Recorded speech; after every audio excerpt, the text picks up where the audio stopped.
Welcome back friends. तो आज से हम जनरल अवेयरनेस को स्टार्ट करने वाले हैं। एक्चुअली अगर हम बताएं तो जनरल अवेयरनेस के बहुत सारे टॉपिक पहले से ही अपलोड कर दिए हैं। पिछले कुछ कंप्यूटर के साथ साथ हम जनरल अवेयरनेस के लेक्चर भी हमने अपलोड किए थे। तो आपको बता दें, यहाँ पर जो रिमेनिंग टॉपिक्स थे जो नए आए हैं सिलेबस में, उनको हम लेने की कोशिश करेंगे, उनको पढ़ने की कोशिश करेंगे। जैसे कि MG नरेगा, यहाँ पर पंचायत लेवल की ये पोस्ट है, पंचायत सेक्रेटरी की, VLW की। तो इसमें MG नरेगा, PMAY और अपना आवास जो है वो बहुत इम्पॉर्टेंट हैं एग्जामिनेशन पॉइंट ऑफ व्यू से। और आपकी मैं कन्फ्यूज़न बिल्कुल दूर कर देता हूँ। बहुत सारे चैनल्स यहाँ पर सेंट्रल स्पॉन्सर स्कीम के ऊपर आपके 2-2 घंटे वेस्ट कर रहे हैं। आपको मैं सीधी सी बात कह देता हूँ, यहाँ पर सेंट्रल स्पॉन्सर स्कीम्स की डेफिनेशन है और उसकी बैकग्राउंड आपको कहीं नहीं सिलेबस में मेंशन। सेंट्रल स्पॉन्सर स्कीम्स ये 3 दी हुई हैं, ये आपको पढ़नी है, ठीक है। तो आपको थोड़ा सा अपनी भी कॉमन सेंस लगानी चाहिए कि यूट्यूबर्स तो कभी व्यूज़ के चक्कर में आपको करा देते हैं, तो आप उस चक्रों में नहीं आना है। आपको MG नरेगा, SBM और आवाज़ जो है, ये तीनों स्कीम्स अच्छे से पढ़नी है। तो आइए हम स्टार्ट करते हैं। सबसे पहले MG नरेगा आज हम देखेंगे। तो MG नए हैं तो चैनल को ज़रूर सब्सक्राइब करें। हमारी प्लेलिस्ट कंप्यूटर की कंप्लीट हो चुकी है, उसको भी जाकर आप देख सकते हैं। तो सबसे पहले हम बात कर लेते हैं नरेगा क्या है। MG नरेगा, ठीक है, और सेंट्रली स्पॉन्सर स्कीम है, ठीक है। Centrally sponsor schemes, central sector schemes और जो स्टेट स्पॉन्सर स्टेट स्कीम्स होती हैं, 3 तरह की अलग स्कीम होती हैं। उसमें आप जाने की ज़रूरत नहीं है, ठीक है। सक्सेसफुल वही होता है जिसको समझ आ जाए क्या नहीं पढ़ना है, ठीक है। ये चीज़ आपने समझना है। बिल्कुल सिलेबस के अकॉर्डिंगली जाएं, फालतू की कोई चीज़ नहीं पढ़नी है आपको। जो सिलेबस में है वो अच्छे से पढ़ो और जो सिलेबस में नहीं है वो बिल्कुल नहीं पढ़ो, ठीक है। सेंटर स्पॉन्सर स्कीम वो होती है जो जिसमें सेंटर का भी शेयर होता है, फंडिंग सेंटर से आती है मैक्सिमम उसकी फंडिंग। तो central sponsor scheme which provides a legal guarantee for 100 days work. तो ये 100 डेज वर्क क्या रखना है, ये एक ऐसी स्कीम है जिससे 100 डेज का वर्क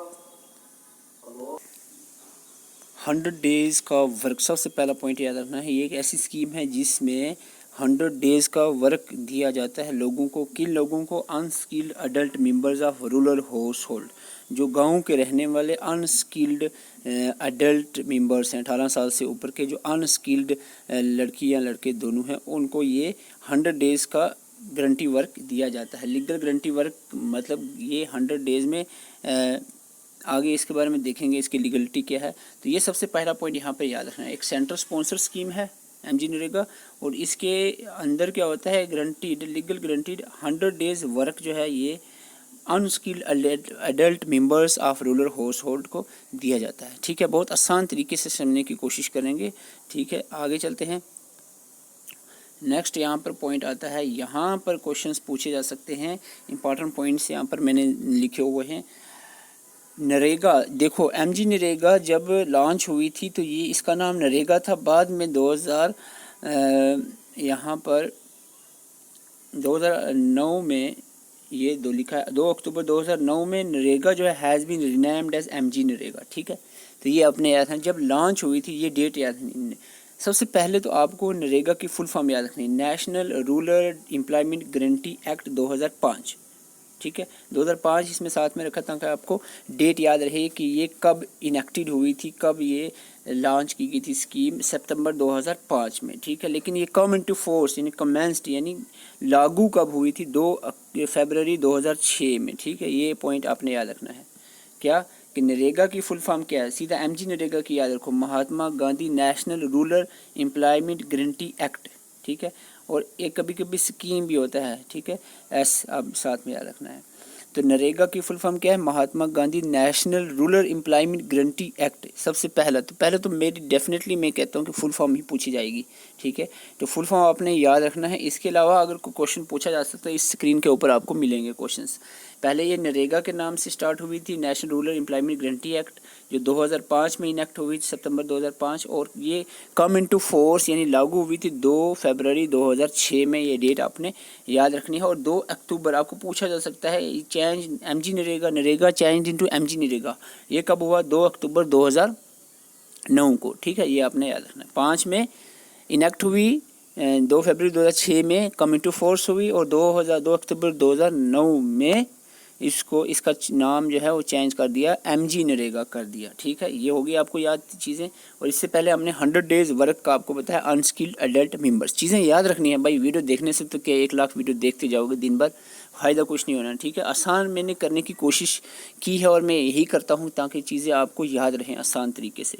इसको उसी तरह जैसे मेरे पास लिखा हुआ था अगर मैं उसी तरह से रिप्रेजेंट कर देता शायद आपको फ़ायदा ना होता। ठीक है, तो यहाँ पर टाइम एंड डिस्टेंस लिमिट की बात करें तो किन यानी एक एरिया है, एक पंचायत है, तो उनमें अगर किसी को नरेगा का काम मिलना है तो वो उस 5 किलोमीटर यानी जहाँ पर बंदा रहता है उसको उसके 5 किलोमीटर के एरिया में ही काम देना है।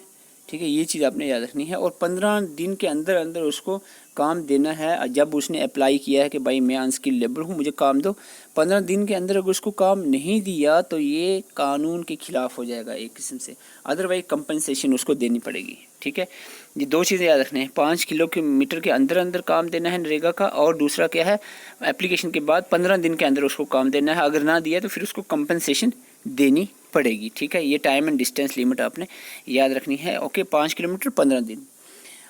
ये 15 दिन कौन से हैं, ये उसको 15 दिन के अंदर काम देना है। काम कितने दिन का देना है पहले बता चुका हूँ, काम देना है 100 दिन का, 100 डेज़ का। ओके, और फंड शेयरिंग की अगर हम बात करें तो फंड शेयरिंग को ध्यान से समझना।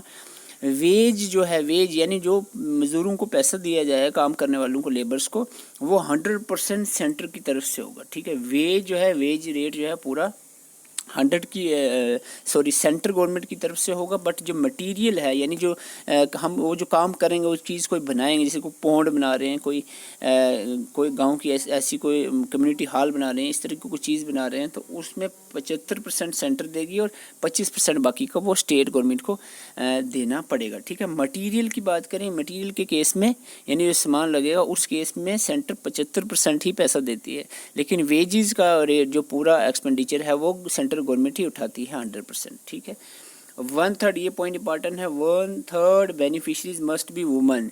जिनको काम दिया जाए उनमें से 1/3 हिस्सा जो है 1/3 बेनिफिशरी जो होंगी वो वुमेन होंगी। ये इंपॉर्टेंट पॉइंट है। ठीक, हर एक स्लाइड में मैंने इंपॉर्टेंट चीज़ें रखी हैं। ठीक है, फालतू की इज़ दिस व्हाट वाली इंग्लिश वाली वो चीज़ें यहाँ पर घुसाने की मुझे बिल्कुल ज़रूरत नहीं थी। आपको पता है मेरा कंटेंट पॉइंट टू पॉइंट होता है, यहाँ पर एक भी पॉइंट यहाँ पर स्किप नहीं किया जा सकता। ठीक है, फंडिंग अभी बता चुका हूँ सेंटर स्टेट की होगी, यानी सेंटर और स्टेट वो किस तरह से डिवाइड है ऊपर लिखा है। ठीक है, अगर वेज पेड की बात करें अंडर द किस हिसाब से वेज पे किया जाएगा, तो मिनिमम वेज एक्ट आपने याद रखना है 1948 के अकॉर्डिंगली ही वेज पे किया जाएगा।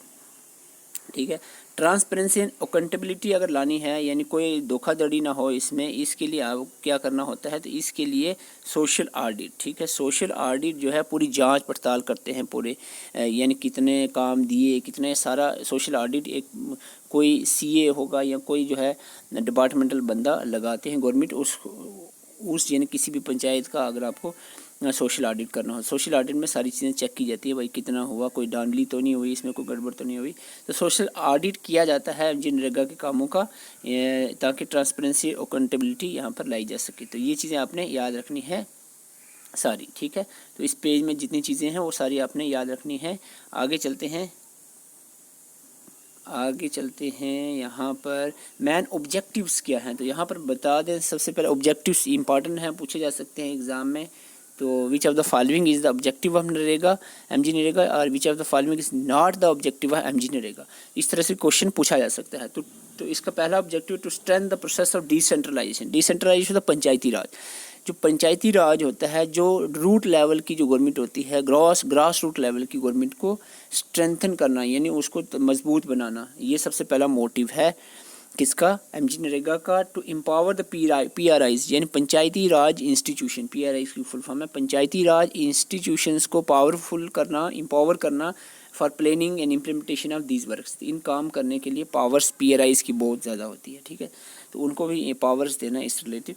Creation end of durable assets in the rural area. ठीक है, जब काम 100 दिन का मिलेगा लोगों को तो वो कुछ तो काम करेंगे, कुछ तो बनाएंगे ना, तो इसमें बनाने का क्या क्या चीज़ें हम आगे भी देखेंगे, लेकिन इसका एक ये मोटिव रहा है कि MG नरेगा के थ्रू जो काम किए जाए उससे को ड्यूरेबल एसेट होता है एक ऐसी प्रॉपर्टी जो वैल्यूएबल हो, यानी कोई स्पोर्ट्स पॉन्ड बना देते हैं या कोई ऐसी बिल्डिंग बना देते हैं जिससे लोगों को फ़ायदा हो, ठीक है। तो ये रूरल गांव के एरिया में जहाँ पर इस तरह की ड्यूरेबल एसेट्स जो है वो क्रिएट किए जाते हैं इन कामों के थ्रू।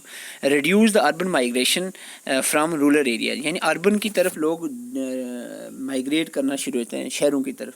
इस चीज़ को रोकने के लिए भी एमजी नरेगा लाई गई है, ठीक है। Reduce urban migration from rural areas, तो इसको ऐसे कहा जा सकता है कि रूरल माइग्रेशन और रूरल पीपल को रोकने के लिए। तो वर्डिंग चेंज हो सकती है क्वेश्चन में, आपको समझना है। रूरल होता है गांव, अर्बन होता है शहर, ठीक है, सिटीज़। तो लोग गांव से सिटीज़ में जाते हैं, टाउन एरियाज़ में जाते हैं कामों के लिए स्पेशली। तो काम अगर उनको गांव में ही मिल रहे होंगे तो कहीं हद तक जो है माइग्रेशन जो है वो इनकी मूवमेंट में कमी आएगी। तो ये ऑब्जेक्टिव्स हैं एमजी नरेगा के। आगे चलते हैं। इसके अलावा और देखें आप फंडिंग एस्पेक्ट्स अगर हम देखें, 3 मेजर आइटम्स ऑफ एक्सपेंडिचर्स होती हैं। एक हो गया आपका वेज, ठीक है, अनस्किल्ड, सेमी स्किल्ड और स्किल्ड लेबर्स, चाहे यानी वेज का मैं पहले बता चुका हूँ। वेज होगा यानी पैसे देने मज़दूरों को, चाहे वो अनस्किल्ड हो, सेमी स्किल्ड हो या स्किल्ड लेबर्स हो, वो 100% जो है वो सेंट्रल गवर्नमेंट ही देगी, सेंटर पे करेगी, ठीक है। वेज जो है वो टोटल सेंटर के हाथ में है, ठीक है। अब वेज अनस्किल्ड, जो जितने भी 100 दिन का काम हम देते हैं अनस्किल्ड ही होते हैं लेबर, लेकिन कभी कभी कुछ ड्यूरेबल एसेट बनाने के लिए स्किल्ड और सेमी स्किल्ड लेबर्स को भी लगाना पड़ता है, ठीक है। सपोज सारे मजदूर होंगे, कोई मिस्त्री भी तो लगाना पड़ेगा, ठीक है, कोई ऐसा बंदा भी तो लगाना पड़ेगा जो टेक्नीशियन इस तरह के, जो ताकि वो चीज़ों को अच्छे से बना सके, तो वो सेमी स्किल्ड और स्किल्ड लेबर्स में आते हैं, ठीक है। तो कोई भी किस्म के लेबर्स हों, उनकी जो वेजेस हैं वो सेंट्रल गवर्नमेंट ही 100% देगी, ठीक है। लेकिन मटेरियल कास्ट की बात करें, वो शेयरिंग होगी 75% सेंटर की, और बाकी जो है यानी 25% स्टेट की शेयरिंग इसमें देखने को मिलेगी, ठीक है। एडमिनिस्ट्रेटिव कास्ट जो है वो भी शेयरिंग में होगी 6%। सिर्फ एडमिनिस्ट्रेटिव कास्ट में 6%, यानी एडमिनिस्ट्रेटिव कास्ट क्या हो गया भाई, काम कराने के लिए तो कोई मुलाजिम भी तो चाहिए। वो जिसपोज कोई भी मुलाजिम इसमें इन्वॉल्व रहते हैं, जैसे कंप्यूटर ऑपरेटर वगैरह वगैरह, उनका 6% जो है वो सेंटर पे करती है, बाकी स्टेट ही उनके जो कास्ट है वो पे करेगी, ठीक है। तो ये चीज़ें आपने याद रखनी है। तो ये स्लाइड में आपको फंडिंग एस्पेक्ट्स के बारे में बताने की कोशिश की है एमजी नरेगा की, ओके। आई होप ये स्लाइड भी आपको कुछ हद तक समझ आई होगी। आगे चलते हैं। अब बात आती है मेजर वर्क्स, एमजी नरेगा के अंदर कौन कौन से काम ज़्यादातर किए जाते हैं। सबसे पहले बात करें एग्रीकल्चर और एलाइड एक्टिविटीज़ यहाँ पर की जाती है। जैसे एक ज़मीन का एक डोगी होती है, ऐसे क्या कहते हैं उसको, ज़मीन जैसी इसमें फसल लगाते हैं, उसके बन्ने जो होते हैं, डन्ने जिसको हम कहते हैं, वो आर वाल, अगर हम इस लैंग्वेज में कहूँ मैं, बी पाथ, आर वाल, इस तरह की चीज़ों को बनाना। और नेचुरल रिसोर्सेज मैनेजमेंट जो है ये भी एक इसमें रहता है मेजर वर्क, यानी नेचुरल रिसोर्सेज की मैनेजमेंट करनी है। नेचुरल रिसोर्सेज जितनी में सपोज कोई वहाँ पर नेचुरल लेक है, उसकी प्रोटेक्शन करनी है, उसकी प्रोटेक्शन में जितने भी काम आएंगे काम करने, यानी कोई मोनूमेंट है तो उसकी भी आपने करनी है, भी फॉरेस्ट है उसको कवर करना है। ये सारे काम जो है एमजी नरेगा के अंदर किए जाते हैं। कम्युनिटी एसेट्स बनाए जाते हैं, कम्युनिटी हॉल बना लिया, एक एसेट होगा उस एरिया के लिए। कॉमन इंफ्रास्ट्रक्चर वर्क्स जो भी हो गए, कोई यहाँ पर ऐसी कोई चीज़ बना ली जो लोगों को जनरली हर किसी इंसान को फ़ायदा दे, तो इस तरह के इंफ्रास्ट्रक्चर्स को भी बनाया जा सकता है। जैसे कोई वाटर टैंक बना दिया, तो इसके बाद water shade, irrigation, flood management works जो है इसके अंदर किए जाते हैं। फिशरीज़ के वर्क किए जाते हैं। Rural drinking and water sanitation के वर्क जो है इसके अंदर किए जाते हैं। ये मेजर वर्क्स आपके सामने लिस्टेड है। अगर हम बात करें वेज रेट की, तो यहाँ पर बड़ी सारी कंट्रोवर्सी है, इसमें आप कंफ्यूज नहीं होना। अगर सिंपल आपको ऑप्शन में 202 रुपये मिला तो ये आंसर लगा देना है, ठीक है। वेज रेट एवरेज इंडिया का हम देखें 202 रुपये, जो 182 था पहले, अब 202 कर दिया गया है। ये इंक्रीज़ कर दिया है 182 से 202। एक बंदे को एक दिन में कितने पैसे मिलेंगे उसकी दिहाड़ी एक लेबर की कितनी होगी, 202 रुपये, ठीक है। अगर हम बात करें वेज रेट इन J&K की, तो ये वेरी करता है wage rate area to area, ठीक है। 300 रुपये पर डे जो है ये जम्मू एंड कश्मीर में रिसेंटली वेज रेट डिसाइड हुआ है, लेकिन आप 202 रुपये माइंड में रखना, ठीक है। ऑप्शन में 202 रुपये होगा अगर, तो वो 202 रुपये लगाना एवरेज इंडिया की। अगर हम बात करें जम्मू एंड कश्मीर में स्पेसिफिकली 300 रुपये पर डे है। लेकिन आप हो सकता है क्वेश्चन आपको जनरल पूछा जाए तो वो 202 रुपये याद रखना है, ठीक है। हाइक इन वेजिस, हाइक यानी चेंज देखने को मिली है वेजिस के अंदर। तो हम बात करें मैक्सिमम जो है 7.14% has been recorded in Goa. Goa में 7.14% इंक्रीज़ देखने को मिला है वेज रेट में, यानी 294 से 315 रुपये जो है वेज रेट 2021-22 में 294 रुपये थी, और 2030-22 में 315 रुपये डिसाइड हुआ है वेज रेट गोवा के सबसे ज़्यादा वेज रेट, ठीक है। मेघालय में लोवेस्ट इंक्रीज़ देखने को मिली है 1.77%, जो कि 226 पे पहले थी, और 230 रुपये जो है अब इतना ही इंक्रीज़ हुआ है। तो ये आपने याद रखना है। So this is all about. तो इतना ज़्यादा कुछ नहीं था। आई होप आपको MG नरेगा की चीज़ें समझ आ गई होंगी। सबसे पहले मैंने बताया है कि एक सेंटर स्पॉन्सर स्कीम है जिसमें 100 डेज़ का काम दिया जाता है किसको, unskilled adult members of rural house hold जो होते हैं, ठीक है। इसके बाद हमने देखा नरेगा की फुल फॉर्म क्या है, national Rural Employment Guarantee act, जो 2005 में इनेक्ट हुआ था और 2006 फरवरी 2006 में कम इनटू फोर्स लागू हुआ था, ठीक है। इसके बाद 2009 में इसका नाम चेंज कर दिया MG NREGA, Mahatma Gandhi National Rural Employment Guarantee Act, okay. इसके बाद हमने टाइम लाइन देखी थी, 5 किलोमीटर के अंदर काम देना है। एप्लीकेशन लगाने बंदे ने लगाई तो 15 दिन के अंदर अंदर इसको काम देना है, नहीं तो कंपनसेशन देनी पड़ेगी।